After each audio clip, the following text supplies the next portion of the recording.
নমস্কার বন্ধুরা, recruitment update YouTube চ্যানেলে সকলকে স্বাগত জানিয়ে আজকে 27/1/2024 শিক্ষক নিয়োগ সংক্রান্ত যে বিভিন্ন আপডেট আপনার সাথে শেয়ার করি। আজকে একটি গুরুত্বপূর্ণ আপডেট রয়েছে, সেটা হচ্ছে দেখতে পাচ্ছেন আরামবাগ আল আলম মিশনে কীর্তিচন্দ্রপুর বাপুজিনগর আরামবাগ হুগলি। ফোন নাম্বার হচ্ছে 9564 000 603। কর্মখালি রয়েছে, একটা চাকরির বিজ্ঞপ্তি রয়েছে শিক্ষক নিয়োগ সংক্রান্ত এবং গ্রুপ ডি স্টাফ। শিক্ষক বাংলা বিষয়ে শিক্ষক নিয়োগ হবে, MA BEd থাকতে হবে তাহলে, এবং গ্রুপ ডি স্টাফের ক্ষেত্রে মাধ্যমিক যোগ্যতা থাকবে। আলোচনা সাপেক্ষে বেতন দেওয়া হবে। এই দুটো পদে যারা আবেদন করতে চান অবশ্যই ইন্টারভিউ বোর্ডে ডাইরেক্ট উপস্থিত থাকবেন বিভিন্ন ডকুমেন্ট সহ।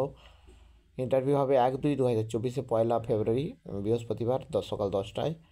বায়োডাটা, শিক্ষাগত যোগ্যতার প্রমাণ, পরিচয়পত্র অরিজিনাল অ্যাক্সেট জেরক্স সাথে নিয়ে আসতে হবে। বিস্তারিত জানতে ফোন করে নিতে পারেন। তো এই আরামবাগের এই গুরুত্বপূর্ণ ভ্যাকেন্সিটা আমি শেয়ার করলাম, আর আপডেটগুলো অবশ্যই শেয়ার করবো। সঙ্গে থাকবেন এবং চ্যানেলটা সাবস্ক্রাইব করে নেবেন। ধন্যবাদ।